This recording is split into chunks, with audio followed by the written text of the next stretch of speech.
Welcome to Tales from the Bridge. In this episode, Arkady Martine joins us. We have wanted to talk to Arkady for a very long time, so Kevin, Sam, and myself sat down with her recently, and what a great conversation. We hope you enjoy it. Check out the show notes for links to her website and more of her work. Definitely check out Rose House, a new novella by Arkady.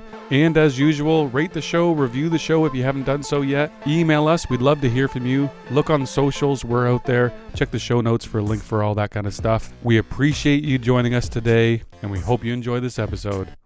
All right, let's make our way over to the bridge.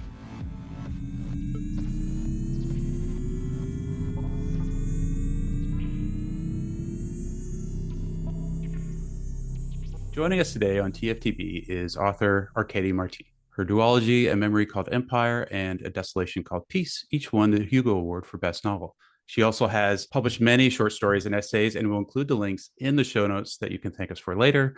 Her novel Rose House is being re-released by Tor in 2025. Arkady is also a climate policy analyst, an urban planner, and a Byzantine historian. For those of you keeping track, we've reached 4 full-time jobs here, so we're very grateful that you found the time for us today. Welcome to the show. I'm super glad to be here. I'm a non-practicing Byzantine historian at this point. So 3 full-time jobs? Well, we wouldn't want to take that from you, but certainly I will be a historian until I am dead, and possibly afterward, depending on. I no longer work in the academy, let's say it that way. totally fair. So I'm going to kind of start with A Memory Called Empire and Desolation Called Peace.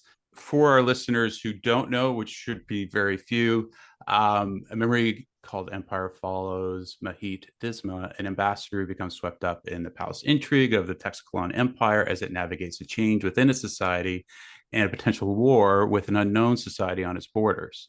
The follow-up, A Desolation Called Peace, then follows Mahit to the border to address the threat of war.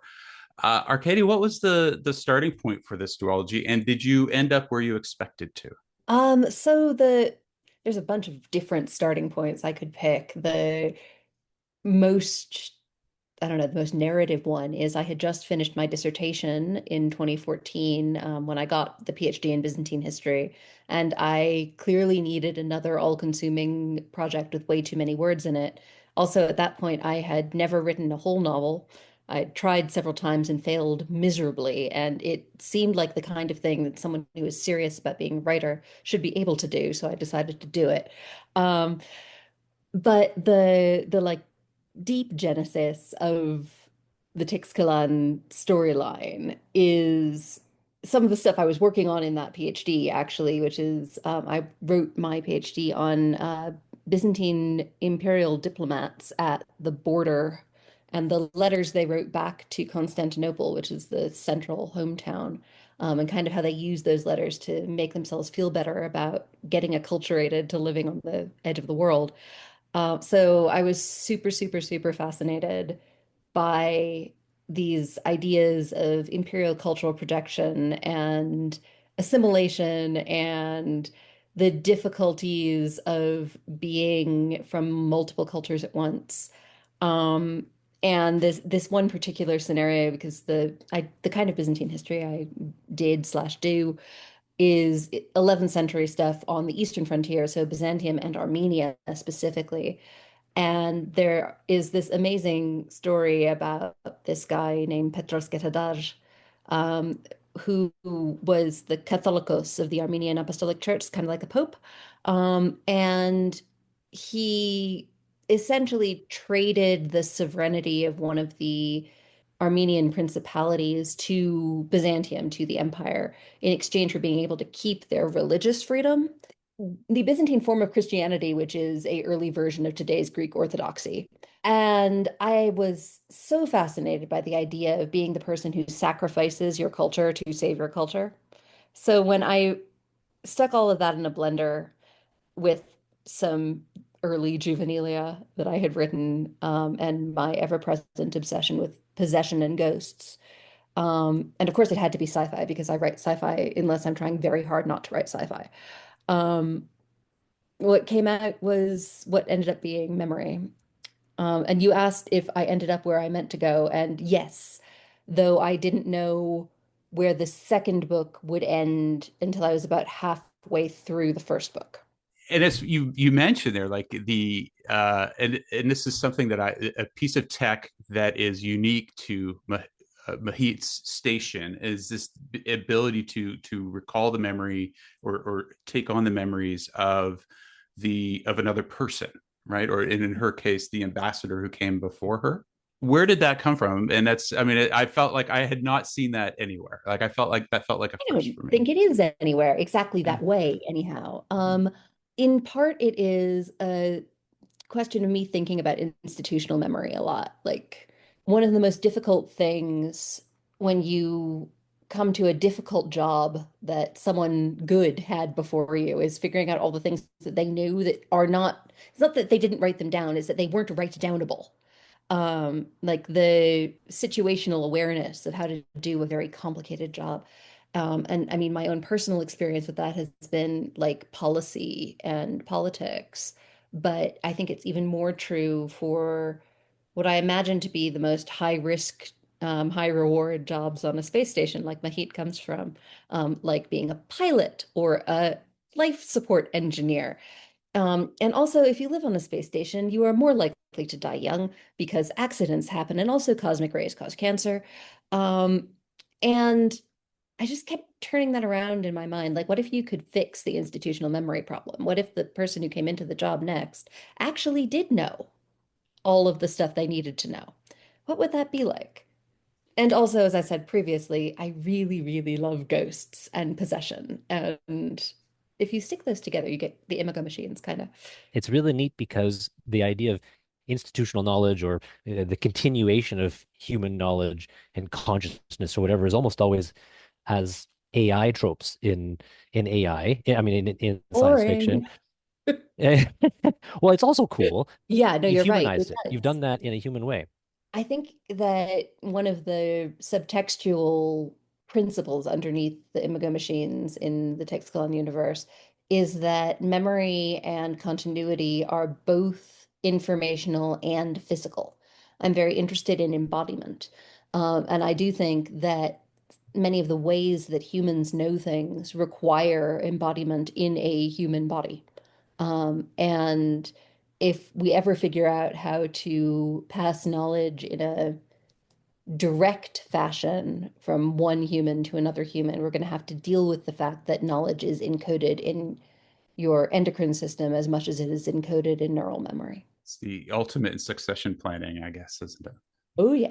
it? I love that Byzantine origin. That really does help me situate everything. As I think of like Mahid coming in from the outskirts and looking to Mhm. preserve her culture, it comes also to this sort of, I guess, more Roman idea of like this sort of who's in, who's out, right? This sort of barbarian versus citizen, and Yes. how that selection process happens. So the secret here is that the Byzantines are Romans and think of themselves as such. They call themselves Romaioi.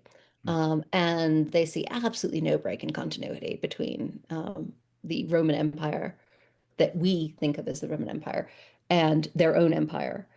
Um, and that conception of barbarian versus citizen, which is usually mediated in the Roman slash Byzantine context by what language you speak, um, and also some behavioral characteristics. It's not ethnic like other empires have, and it's not really class-based. Though to acquire the trappings of being a Roman, you usually need to be relatively high class if you didn't start out that way, because it is culturally linked. Like all the stuff that I put in Tixcalan about like the poetry battles and being able to quote famous things at the drop of a hat being signs of being part of the culture, being more Tixcalanli than otherwise. That is all straight out of late Roman and Byzantine culture. Of course, and it's your sort of pass, isn't it? Right, like Mhm. it. And so when you have these aliens show up, they're very alien. Like they have, Oh, there is good. no, yeah, there is no, like, and I think that's what I find. That I refer to as a society on the edge of its borders, and its sort of start of a war.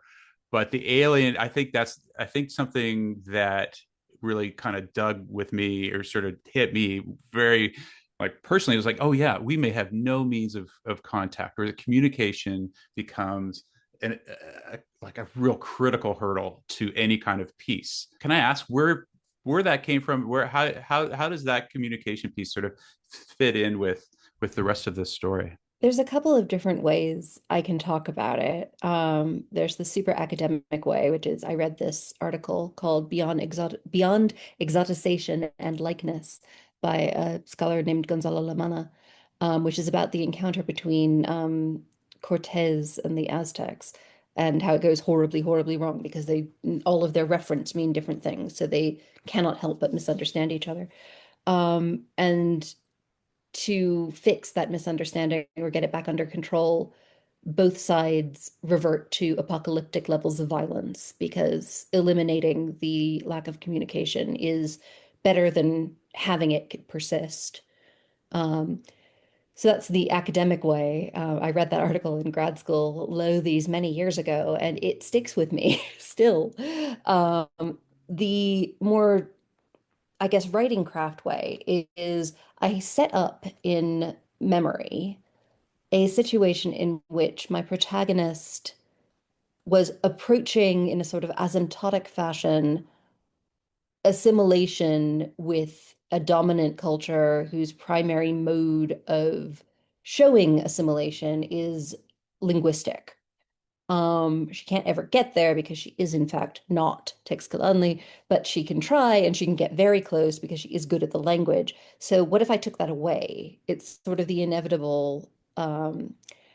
If I want to continue exploring this idea, what can I do to make it worse and bigger? I think about Memory and Desolation as being sort of mirror books, not structurally, but in terms of their focuses on individual acculturation and whether that's possible or whether it's good or whether either of those things is sort of a gradation, versus society level conceptions of communication and personhood. And I felt like if I was going to write a second book, that I had in this directly in this storyline, I had to take the focus out wider. Which I have to ask is there are there plans to I know you've referred to it as a duology. Do we get to go back? Um, Oh, there will be more Tix Kalan. I just there isn't a third book in the sort of Mahit sequence. I believe very strongly in letting characters have a really major thing happen to them in their lives, and then some of the rest of their lives is not that important because that's how people work. Some people do have lives where everything is interesting all the time, but when you look at historical figures who do things of sufficient interest that they show up several hundred years later when we talk about the period they lived in or the artistic movement they were part of or whatever, there's like gaps in the record. There are times when people go and they sort of have lives. There's the whole period where Orwell is off in England planting rose gardens. Super interesting book by Rebecca Solnit about that. But he's not really at that time doing anything political or writing anything huge. He's kind of dealing with the inside of his own head. And I also want when I come back to this universe to say something additional. And if I just kept going with where I was, it doesn't get closer to the set of concepts and ideas that I really wanted to talk about. Because it'd be the same again. Um, I am, for whatever sins, a theme first writer, and I have to figure out what I want a book to do before I can figure out what goes in it. that's a fantastic way to put it. I love that answer. Just for the sake of it, you're talking about avoiding a trap we see so often, where there's like 15 books, and you're just, oh man, these people must be exhausted. Okay, Like, well, when I think about like what I did to Mahit, the whole first book is about a week long. It's a very, very bad week. Um, and the whole second book is maybe 3 weeks, and they both happen in the same year. So she is very tired. she's also not that old. Like I picture her, she's in her late 20s. There's a lot of life there, and there's a lot of, I mean, I'm sure all of you and most of your readers remember being in your late 20s, where everything is very bright and very fast, and you have a ton of energy, but also you have not quite figured out how to be a person in the world, like for real. You're still trying things and seeing if they stick. So if I come back to Mahit, it will be later, probably.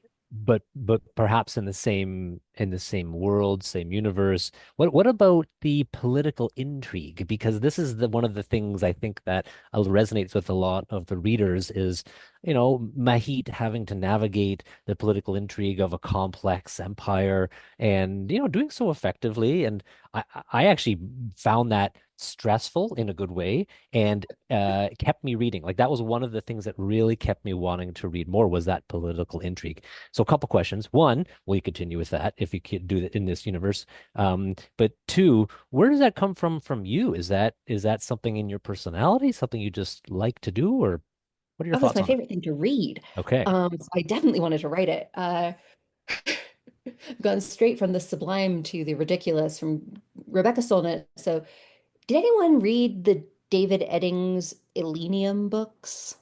Not the Bulgaria, the Elenium. Okay, yeah, I was that kind of nerd, age 10.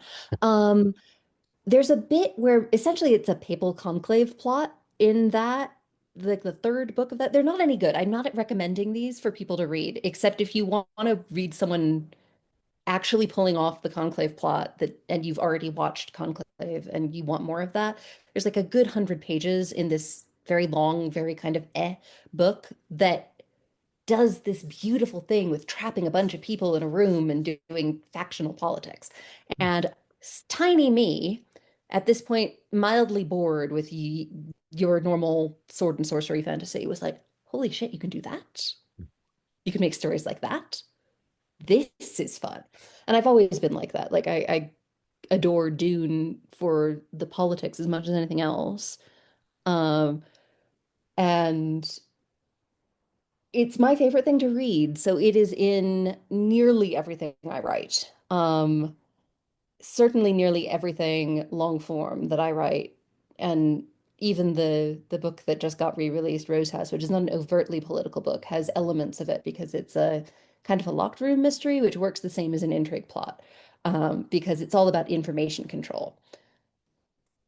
So yes, it will show up. I Okay. can't write a Takes Kalan book without doing political intrigue. What would a Takes Kalan book without political intrigue be? Couldn't imagine. Absolutely right. You mentioned Rose House. It's been re-released, and tell us a little bit about Rose House and the inspiration and the story behind that. Rose House is my weird art project that I was lucky enough to first have published by Subterranean Press. And then people really liked it, and it became very difficult to get a hold of. And my publisher at Tor basically got the rights to do a re-release, which I was incredibly happy about. It is near future sci-fi, and it is a sort of meditation on deserts and horror and artificial intelligence, kind of, and mostly architecture and urban planning, and like haunted houses. So you could describe it like in marketing terms as a science fiction locked room horror mystery set in an AI haunted house in the desert of California. And all that is true. But what it really is Arkady Martine is mad about Le Corbusier, the book, but with some other stuff. And also, Arkady Martine is deeply fascinated with sexy AI like Hyacinth Cohen from the Spin State books and like a bunch of the early AI in Gibson's Neuromancer. And like, how does that actually work? And also, why are they never girls? So, so all of that goes into Rose House. That, and I decided to do a kind of scary riff on The Haunting of Hill House. Scary for me, I mean, because to approach Shirley Jackson and one of Shirley Jackson's true masterpieces and think, oh, I could add to that maybe is a little bit, well, I really hope people like it. Should we have diplomacy between humans and AI? Do we have this already, or are we going to in the future? The things that people call AI now, large language models, do not think, nor could they think. And I strongly disagree with the strain of apocalyptic thinking coming out of Silicon Valley, which says that soon, very soon, they will think. Um, and this mostly has to do with the fact that I think that you very much need embodiment to create something with volition. And something with volition is required to have preference, and preference is where sentience comes from. Um, so when I make AI in things I write, I'm either sort of doing some hand wavium, like I don't know how we got here, and that's a little bit what I'm doing with Rose House. Um, I don't think Rose House comes out of something like a large language model at all. I think there's something else going on there, but I don't know what it is. I'm not like a tech person. But more importantly for Rose House, I'm not actually interested in the technology that produced it, her, whatever. I'm interested in the effects of a technological possessing ghost. And that's what I really wanted to play with was what is a not human thing that can also be a house, that is also a mind, that has desire. A technologically possessing ghost. I gotta, Yeah. and this is, and so it gets it. So in doing that, it has a type of individuality, right? It has a, Mhm. and I think when I think of Memory Called Empire and the Desolation Called Peace and Rose House, there are these themes of individuality, human rights, who's Mhm. empowered and who's allowed to join. Uh, are there intersection points that from this current weird moment that we're in now that sort of feed into this inspiration wise or in terms of when when you're trying to inform the story? Well, I mean, I wrote Rose House mostly before the current AI craze happened. In Mm. fact, I was a little annoyed that about the coincidence because there was like a year where I was just on panels where people wanted me to talk about AI, and I'm really boring on panels about AI because I'm like, this sucks. They stole my work. It's not real. Okay, are we done?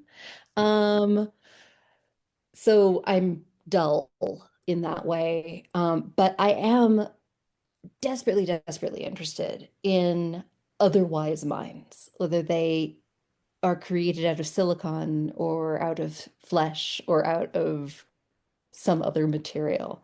When I write AI, I'm really writing aliens in a lot of ways, and when I write aliens, I'm really writing dead people. So it's all kind of one thing. Otherwise minds, things that are sentient and maybe people, but not human.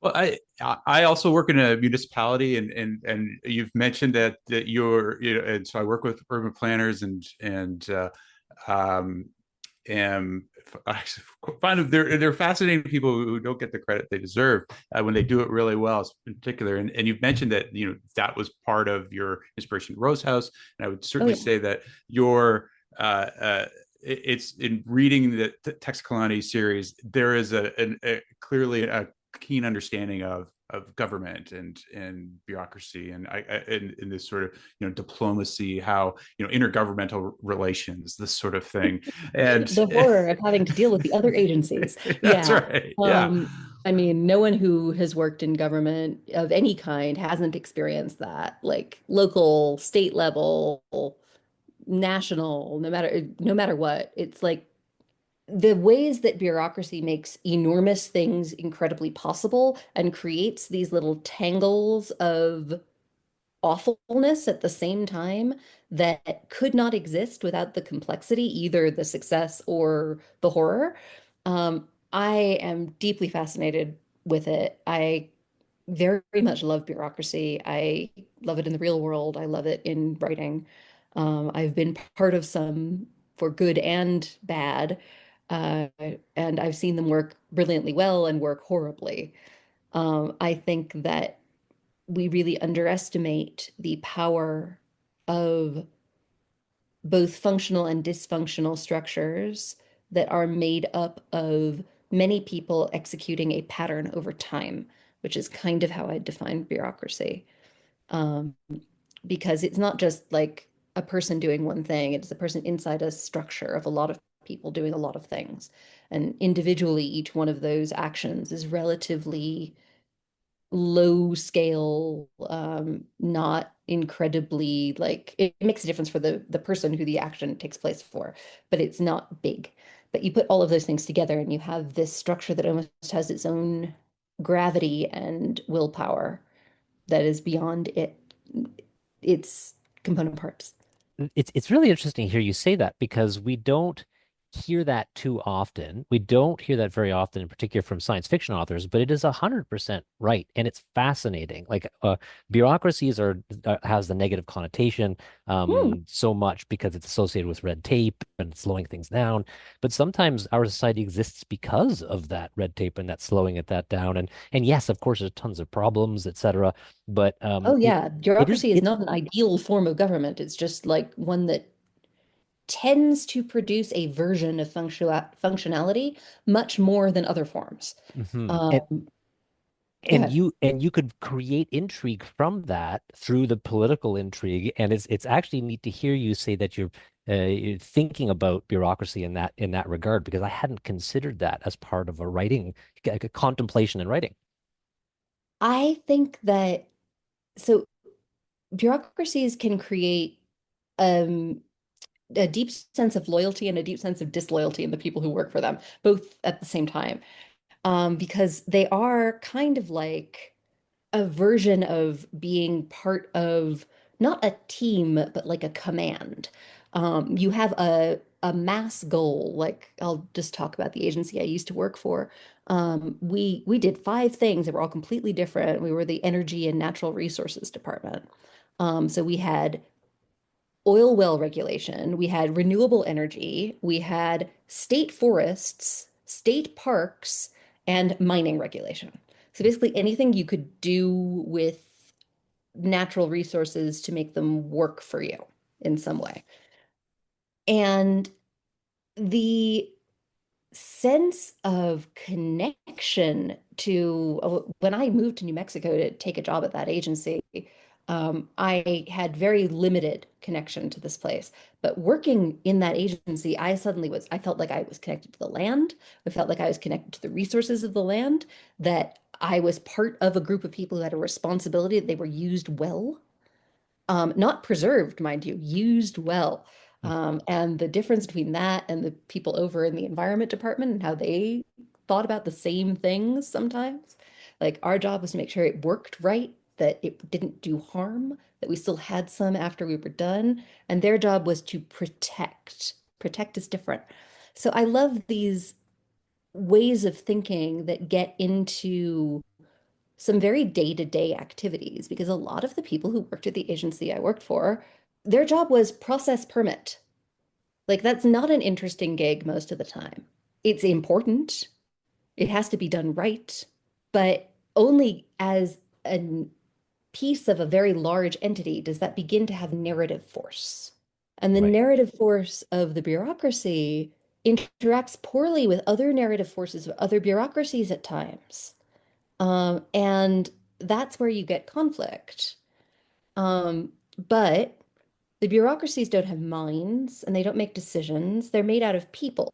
So it's at the edges of the bureaucracy where you have the people who start getting to be in their choices are informed by those big narrative forces that are created by all of these tiny actions. And they encounter each other and they want really different things. And they may have the same vocabulary to talk about it, but completely different ethics about why they're doing it. And then you have plot because those people are going to make trouble for each other. It's really neat to hear you say that. You describe it as it can also be looked at as organizational culture, or it could also be Yes. looked at as micro brainwashing, right? Like there's all sorts Yeah, of ways to look at that, but sure. it creates that interagency intrigue that is actually fascinating to anybody who works in large organizations, and Hmm. you translate it well into your writing. Thank you. I really appreciate that.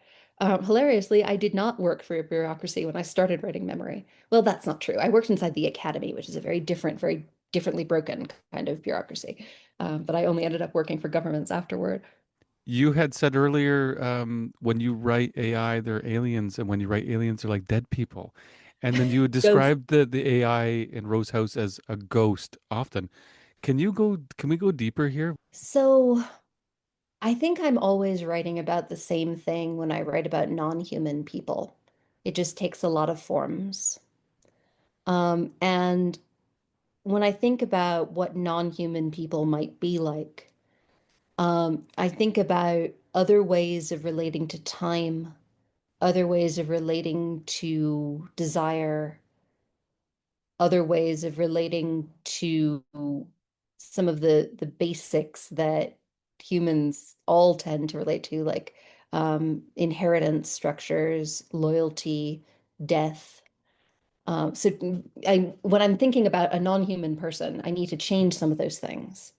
And I end up reaching for the same tools when I'm writing about aliens as I do when I'm writing about the voices of the dead, that I do when I'm writing about an artificial intelligence. And those tools are a way of evoking both alienation and familiarity in the reader. So the reader can see a version of, like a twisted mirror version of personhood in the other mind, but is also compelled by difference, maybe freaked out a little bit. And I have the same toolbox when I'm doing it for any kind of otherwise mind. And this has made me realize that I kind of think about aliens and artificial intelligence as being the same thing. That an artificial intelligence is a kind of alien that we could meet. Um, and there's all kinds of fun ways to think about that. I mean, an artificial intelligence might not be made by us first. What if it was made by some other aliens? What's the definition of artificial anyway? Um, is it just non-carbon based? Non-organic? Is that really what we're going to do here? Um, but the part where it gets into, and they're all like the voices of the dead, ghosts is a shorthand. I often feel like I tend to write aliens who have a very different conception of embodiment and relationship to place than most humans do, or at least most humans that come from Anglophone Western cultures. Um, and when I start thinking about different relationships to place and embodiment, I return over and over again to the way in which a ghost is attached to a location or an event, um, the way an artificial intelligence in its traditional mode is attached to a code base or a location like a server or a non-location location like the internet or the cyberpunk universe, the otherwise place. Um, and when I write aliens, I often think about like multiplicity or other ways of thinking about like the relationship of a self to a planet. So all of these things, again, the overlap is stronger than the difference for me. I don't know what this says about me as a like person. Something interesting, probably. It's very interesting. And as a historian, are the people that, I mean, when you're thinking about, the people in the Mediterranean in the 11th century, are they aliens? Are you trying to A figure them little out bit, but too? they're only aliens because I'm a historian. They aren't aliens to each other. They're Right, only right. aliens for me. And in some ways, yeah, they're definitely aliens if I try to sort of summon them up. And I've been to the places where some of the people I've spent a long time writing about have lived, and it always feels like trying to call up a ghost, like doing a weird little ritual. Um, but also, people can be very, very different in other cultures, and you don't need to travel in time for that to be true. You can just travel in place. But especially in time, some of the ways that people were in the 11th century feel extremely alien to most people who are alive now. That gives me a lot of, and I hope for listeners too, a lot of insight to your writing of aliens. It's a really, I see things differently now. I really appreciate that explanation. There's a lot there. Thanks, I think. Which leads me to ask, like, when you look at, what were some of your early influences, and how have they changed over the years? Like, when you look at, you know, the things that used to drive or spark your imagination, and what kind of sparks it now? I've been a science fiction and fantasy reader probably nearly as long as I've been a reader. My dad read me the Lord of the Rings when I was maybe like 6. I know I picked up the Silmarillion about 6 to 7 because I read it in first grade. I didn't understand it. I just read it because the words were pretty and they made good patterns in my head. Um, so that was really early. But the stuff that I often cite as an influence on how I am as a writer is a lot of Guy Gavriel Kay, especially the Fionnuvar Tapestry and Tigana. A lot of William Gibson, especially the Blue Ant trilogy, starting with pattern recognition, but also his earlier stuff with Neuromancer and Count Zero and all of the sort of old cyberpunk. And CJ Cherry, who is still a major influence on me, especially her Cytine, but also just the way that she writes character and plot and the internality of her characters and how internality can be a dangerous landscape. And I think I learned how to do that exactly from her. So that's like the sci-fi universe. But wider than that, I have a lot of influence from God, I read everything. There's a bunch of Gabriel Garcia Marquez in there. There's a bunch of like Gorky, and Bulgakov, a lot of early Soviet stuff. I'm super interested in satire and political literature, and also super interested in the ways that satire and political literature can become things like Sondheim musicals. Really love Sondheim. Wordplay is important. I don't know, like my current sense of what I want to do is shaped a lot by reading spy novels, and thinking about again, like what is the pleasure and peril in loyalty and in information. So that's maybe a forever interest, I guess. And and you mentioned the spy novel, and I've heard tell that there might be a spy novel in the future. That Uh, might be.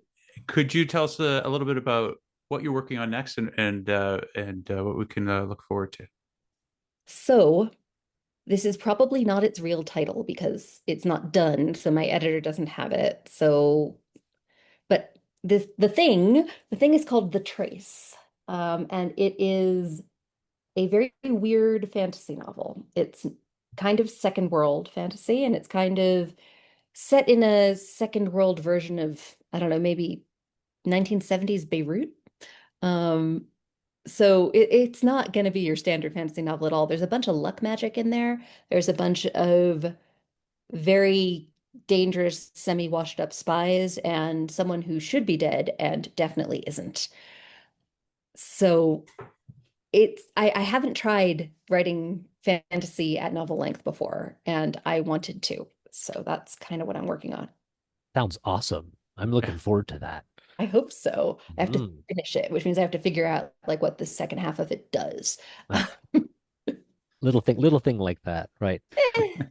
I'm trying to like live with the fact that my process is horrible and because it has been like this every time. So clearly it will work. I just have to do it. But I never exactly know what I'm doing until about halfway through. I know what I want things to feel like. I don't know what the actual structure is. I have to throw enough into it for it to crystallize, and then I can streamline. Hmm. We've talked to many authors that write science fiction and fantasy, and they've describe the difference between the two. Is there much of a difference for you? Do you find it easier to write one or the other, or they both have the tricky stuff to kind of work through? Or I think for me, it is more a question of subgenre, because I'm not really having all that much trouble at all working in a kind of modern fantasy context, that feels very similar in a lot of ways to working in a science fictional context. I've just swapped out some high tech for some weird magic, and made explicit some things in the fantasy which are implicit in sci-fi, like talking about souls and sacrifice and like the ideas that magic lets you play with is all you all have to do that. You have to do that work like implicitly in science fiction because most science fiction readers are not here to hear about that, even though you could absolutely do an interpretation or a reading of the big question Mahit has to answer at the end of Memory is, would you like to sell your soul for everything you ever wanted? That is the question. It's just framed differently. But I have no idea how to write an epic fantasy. None. Not a clue. Bad at quest structure. Also, it turns out kind of bad at like near future thriller stuff that isn't really about something else. Like Rose House worked, but there's some experiments I did with some other near future stuff, which I just found excruciatingly difficult. Doing near future prediction when you work in like climate and energy stuff is awful because you know how wrong you are, that nothing you come up with is going to be correct. Um, so I think of fantasy and science fiction as really being one giant set of tools that you can use in different ways. And then there are other subgenres. I think I am forever writing sort of political speculative fiction. well, I do feel like you could write like the greatest historical fiction of all time from just talking to you for the last few, the last hour here. I'm looking forward to the Byzantine 11th century book one day, It right? might We're gonna get happen, it that. might not. Okay. That's another one where you know too much. Like, how do you show people everything in a way that's useful as opposed to incredibly dull? Um, I do have I try to give this idea away all the time, so I will give it away again to all of your listeners. So in the second century, in the Roman Empire, one of the reasons that you get like a series of weak military emperors is that communication with the borders stops being plausible at speed because it's too big and they can't move fast. So you get a lot of centripetal dissociation and a lot of therefore little emperors with little legions, and they come back into the center and destabilize things. So, what if you got faster than light communication right then? And what if you had a good title for this and it's called Ansible, spelled Sybil with a Y? Get it? Yes, yes. Someone needs to do this thing because I do not know the Severan dynasty the way that the person who should write this book should know it. Um, and I can see the 5 years of research into a period of Roman history I don't actually like that is necessary to complete this really good idea. So please, listeners, have it. Please go away with it. Somebody go write it. Somebody do that. Is there anything that we haven't covered or we started to cover that we didn't quite finish that you wanna wrap up for us before we get out of your way?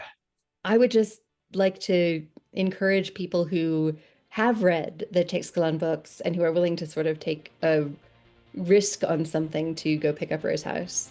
It is different, but as I think we've talked about through this podcast, a lot of the ideas I'm playing with come from the same place. So I think that readers will see commonalities and points of connection that might be interesting to them. And stick with me, I have lots more stuff to do.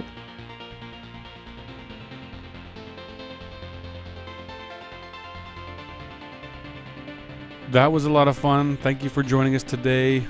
A lot more to come from Tales from the Bridge. And again, check show notes. We've got links to our socials, Leave us a review, rate the show, email us. We'd love to hear from you. Until next time.